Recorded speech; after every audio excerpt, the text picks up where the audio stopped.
Complaint ಕೊಡೋದಕ್ಕೆ ಹೋದವಳನ್ನೇ lock ಮಾಡ್ಕೊಂಡಿದ್ದಾನೆ ಪೊಲೀಸಪ್ಪ.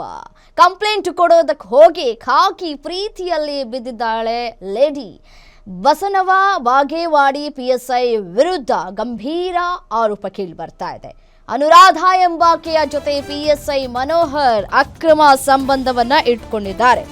ಕಾನೂನೆಲ್ಲವನ್ನೂ ಕೂಡ ಗಾಳಿಗೆ ತೂರಿ ಕಾನೂನಿನ ಮೊರೆ ಹೋದವರೇ ಸ್ವಲ್ಪ ಈ ಒಂದು ಸ್ಟೋರಿಯನ್ನು ನೋಡಲೇಬೇಕಾಗತ್ತೆ. ನಮಗೆ ನ್ಯಾಯ ಸಿಗುತ್ತೆ ಅಂತ ಹೇಳಿ ಪೊಲೀಸ್ ಅಧಿಕಾರಿಗಳ ಬಳಿ ಹೋಗ್ತೀವಿ ಕೇಸ್ ದಾಖಲು ಮಾಡೋದಕ್ಕೆ ಅಂತ ಹೇಳಿ. ಬಟ್ ಆದರೆ ಅವರೇ ಈ ರೀತಿಯಾಗಿ ದುರುಪಯೋಗ ಪಡಿಸ್ಕೊಂಡ್ಬಿಟ್ರೆ ಇನ್ಯಾರ ಹತ್ರ ಹೋಗಿ ನಾವು ನ್ಯಾಯ ಕೇಳಬೇಕು ಹೇಳಿ. ಅನುರಾಧ ಎಂಬಾಕೆಯ ಜೊತೆ PSI ಮನೋಹರ್ ಅಕ್ರಮ ಸಂಬಂಧವನ್ನ ಇಟ್ಕೊಂಡಿದ್ದಾರೆ. PSI ವಿರುದ್ಧ ಗೃಹಿಣಿ ಕುಟುಂಬಸ್ಥರು ಗಂಭೀರ ಆರೋಪವನ್ನ ಮಾಡ್ತಾ ಇದ್ದಾರೆ. ತನ್ನ ಪತ್ನಿಯ ಜೊತೆ PSI ಅಕ್ರಮ ಸಂಬಂಧವನ್ನ ಹೊಂದಿದ್ದಾರೆ ಅಂತ ಹೇಳಿ ಪತಿ ಆರೋಪ ಮಾಡ್ತಾ ಇದ್ದಾರೆ.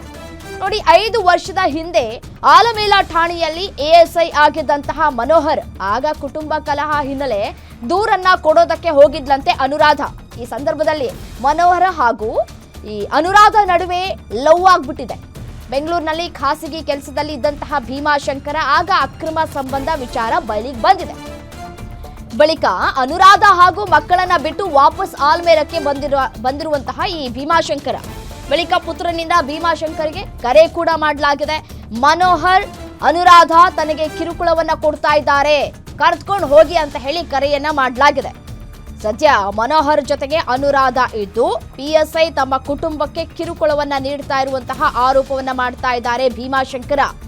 ನನ್ನ ಮಗನಿಗೆ ಅಪ್ಪ ಅಂತ ಹೇಳು ಅಂತ ಹೇಳಿ ಹಲ್ಲೆಗಳಾಗಿದ್ಯಂತೆ. ನೋಡಿ, ಯಾವ ರೀತಿಯಾಗಿ ನಾವು ನ್ಯಾಯವನ್ನು ಕೇಳಬೇಕು ಅಂತ ಹೇಳಿ ಪೊಲೀಸ್ ಠಾಣೆಯ ಮೆಟ್ಟಿಲೇ ಇರ್ತೀವಿ.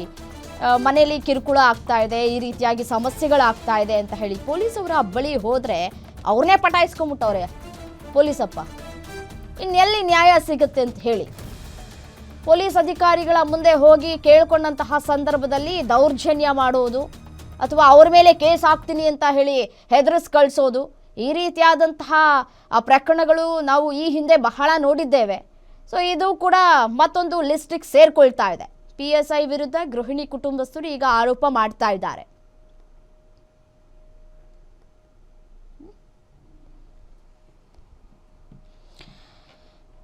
ಇದೇ ವಿಚಾರಕ್ಕೆ ಸಂಬಂಧಪಟ್ಟಂತೆ ಮತ್ತಷ್ಟು ಡೀಟೇಲ್ಸ್ ಕೊಡ್ತಾ ಹೋಗ್ತಾರೆ ನಮ್ಮ ಪ್ರತಿನಿಧಿ ದೀಪಕ್ ಶಿಂದೆ ದೂರವಾಣಿ ಸಂಪರ್ಕದಲ್ಲಿ ಇದ್ದಾರೆ. ದೀಪಕ್, ದೂರು ಕೊಡೋದಕ್ಕೆ ಹೋದಂತಹ ಗೃಹಿಣಿಯನ್ನೇ ಪಟಾಯಿಸ್ಕೊಂಡ್ಬಿಟ್ಟಿದ್ದಾರೆ PSI. ಯಾವಾಗ ಶುರುವಾಯಿತು ಇವರಿಬ್ಬರ ಲವಿ ಡವಿ? ಖಂಡಿತ ರಮ್ಯ, ಏನು ಈ ಒಂದು ಘಟನೆ ನಡೆದಿರುವಂತದ್ದು ವಿಜಯಪುರದ ಆಲ್ಮೇಲ್ ದಂಪತಿಗಳಾಗಿರುವಂತ ಏನು ಭೀಮಾಶಂಕರ್ ಮತ್ತೆ ಅನುರಾಧ ಹೋಳ್ಕರ್ ಇದ್ದಾರೆ, ಅವರ ಒಂದು ಕೌಟುಂಬಿಕ ಕಲಹ ಏನು ಕಳೆದ ಒಂದು 5 ವರ್ಷಗಳ ಹಿಂದೆ ಆಲ್ಮೇಲದಲ್ಲಿ ASI ಆಗಿದ್ದಂತ ಕಂಚಗಾರ್ ಅನ್ನುವಂತ ಏನು ಇವರು ಮನೋಹರ್ ಕಂಚಗಾರ್ ಅನ್ನುವಂತ ASI ಇದ್ರು, ಅವರ ಎದುರು ಒಂದು ಕೌಟುಂಬಿಕ ಕಲಹದ ದೂರನ್ನ ಈ ಮಹಿಳೆ ಕೊಡಕ್ಕೆ ಹೋಗ್ತಾಳೆ. ಆ ಒಂದು ಸಂದರ್ಭದಲ್ಲಿ ನಂಬರ್ಗಳು ಎಕ್ಸ್ಚೇಂಜ್ ಆಗ್ತದೆ. ಇದು ಮೇಲ್ನೋಟಕ್ಕೆ ಬೇಲಿನೇ ಎದ್ದು ಹೊಲ ಮೇದಿದೆ ಅನ್ನುವ ರೀತಿಯಲ್ಲಿ ಈ ಒಂದು ಪ್ರಕರಣ ಆಗಿರುವಂತದ್ದು. ಯಾಕಂತಂದ್ರೆ ಸಾಮಾನ್ಯವಾಗಿ ಕೌಟುಂಬಿಕ ಕಲಹಗಳು ಅಂತ ಬಂದಾಗ ರಾಜಿ ಸಂಧಾನವನ್ನು ಮಾಡಿ ಅಥವಾ ಒಬ್ಬರಿಗೆ ಬುದ್ಧಿಯನ್ನ ಹೇಳಿ ತಿಳುವಳಿಕೆಯನ್ನ ಹೇಳಿ ಕುಟುಂಬಗಳು ಒಡೆಯದ ರೀತಿಯಲ್ಲಿ ಪೊಲೀಸರು ವರ್ತನೆ ಮಾಡ್ಬೇಕಾಗ್ತದೆ. ಆದ್ರೆ ಎಲ್ಲ ಒಂದ್ ಕಡೆ PSI ಅವರು ಈಗ ಆ ಒಂದು ಮಹಿಳೆಯ ಜೊತೆಗೆ ಅಕ್ರಮ ಸಂಬಂಧವನ್ನು ಹೊಂದಿದ್ದಾರೆ ಅನ್ನುವಂತ ಆರೋಪವನ್ನ ಈ ಪತಿ ಭೀಮಾಶಂಕರ್ ಮಾಡ್ತಾ ಇರುವಂತದ್ದು. ಜೊತೆಗೆ ಬೆಂಗಳೂರಿನಲ್ಲಿ ಖಾಸಗಿ ಕೆಲಸಕ್ಕೆ ಇದ್ದಂತ ಸಂದರ್ಭದಲ್ಲಿ ಈ ಮಹಿಳೆ ಮಾಡಿರುವಂತ ಚಾಟಿಂಗು ಮತ್ತೆ PSI ನಡುವೆ ನಡೆದಿರುವಂತಹ ಸಂಭಾಷಣೆಯ ಚಾಟಿಂಗ್ಗಳು, ವಾಟ್ಸ್ಆಪ್ ನ ಸ್ಕ್ರೀನ್ ಶಾಟ್ಗಳು ಮತ್ತೆ ಫೋಟೋಗಳು ಕೂಡ ಈಗ ಲಭ್ಯ ಆಗಿರುವಂತ ಹಿನ್ನೆಲೆಯಲ್ಲಿ ಭೀಮಾಶಂಕರ್ ಏನ್ ಮಾಡ್ತಾರೆ, ತನ್ನ ಪತ್ನಿ ಮತ್ತೆ ಮಗುವನ್ನ ಅಲ್ಲೇ ಬಿಟ್ಟು ಬಂದಿರುವಂತದ್ದು. ಈಗ ಆತನ ಪುತ್ರ ಈಗ ಫೋನ್ ಮಾಡಿ ನನಗೆ ಇಲ್ಲಿ ತೊಂದರೆ ಕೊಡ್ತಾ ಇದ್ದಾರೆ, PSI ಮತ್ತೆ ನನ್ನ ಅಮ್ಮ ಕೂಡಿ ನನಗೆ ತೊಂದರೆ ಕೊಡ್ತಾ ಇದ್ದಾರೆ, PSI ಅವ್ರಿಗೆ ನಾನು ಅಪ್ಪ ಅಂತ ಕರಿಬೇಕು ಅಂತ ಹೇಳಿ ನನ್ನನ್ನು ಬಡಿತಾ ಇದ್ದಾರೆ ಅನ್ನುವಂತ ಆರೋಪಗಳನ್ನ ಮಾಡಿರೋ ಬೆನ್ನಲ್ಲಿ ಈಗ ಭೀಮಾಶಂಕರ್ ಮೇಲಾಧಿಕಾರಿಗಳ ಮೊರೆ ಹೋಗಿದ್ದಾರೆ. ಜೊತೆಗೇನೆ ದೂರನ್ನ ಕೂಡ ದಾಖಲಿಸೋದಕ್ಕೆ ಮುಂದಾಗಿರುವಂತದ್ದು. ರಮ್ಯ, ರೈಟ್, ಥ್ಯಾಂಕ್ ಯು ತಮ್ಮ ಮಾಹಿತಿಗೆ. ಆಯಿತು, 5 ವರ್ಷ ಸುಖ ಸಂಸಾರ ಆಗಿ ಚೆನ್ನಾಗಿದ್ದೆ. ಚಿಕ್ಕ ವಿಷಯಕ್ಕೆ ಕಂಪ್ಲೇಂಟ್ ಕೊಡೋಕೆ ಹೋದಾಗ ಕಂಚಗಾರ್ AS ಆಗಿದ್ದ ಆಲ್ಮೇಲದಲ್ಲಿ, ಈಗ ಪ್ರಮೋಟ್ ಆಗಿ PSI ಆಗಿದ್ದಾರೆ. ಬಾಗೇವಾಡಿ ಟೌನ್ PSI ಆಗಿದ್ದಾರೆ. ಪೊಲೀಸ್ ಸಬ್ ಇನ್ಸ್ಪೆಕ್ಟರ್ ಆಗಿ ಕೆಲಸ ಮಾಡ್ತಿದ್ದಾರೆ. ನನಗೆ ಫೋನ್ ಮಾಡಿ ಧಮಕಿ ಹಾಕ್ತಾ ಇದ್ಲು. ಬೆಂಗಳೂರಿಗೆ ಹೋದ ತಕ್ಷಣ ಯಾಕೆ ಈ ಥರ ಮಾಡ್ತಿದ್ದೆ ಅಂತ ಕೇಳಿದರೆ ಅವಳು ಏನೂ ಹೇಳ್ತಾ ಇರಲಿಲ್ಲ. ಆಮೇಲೆ ಮೊಬೈಲ್ ತೊಗೊಂಡು ಬಂದೆ. ಮೊಬೈಲಲ್ಲಿ ಅವನದು ಮತ್ತು ಕಂಚಗಾರದು ಮತ್ತು ನನ್ನ ಪತ್ನಿಯರ ಅನುರಾಧೊಂದು ಅನೈತಿಕ ಸಂಬಂಧದ್ದು ಫೋಟೋ ವಿಡಿಯೋಸ್ ಎಲ್ಲ ನನ್ನ ಹತ್ರ ಸಿಕ್ಕ ನಂತರ ಮತ್ತೆ ಫೋನ್ ಮಾಡಿ ನನಗೆ ಬಾಯಿ ಬಂದಂಗೆ ಬೈದು ನನಗೆ ಕೊಲೆ ಬೆದರಿಕೆ ಹಾಕಿದ್ದು ಆಲ್ಮೇಲೆ ಪೊಲೀಸ್ ಠಾಣೆಯಲ್ಲಿ ನಾನು ಆಲ್ರೆಡಿ FIR ಮಾಡಿದ್ದೀನಿ ಅವಳ ಮೇಲೆ.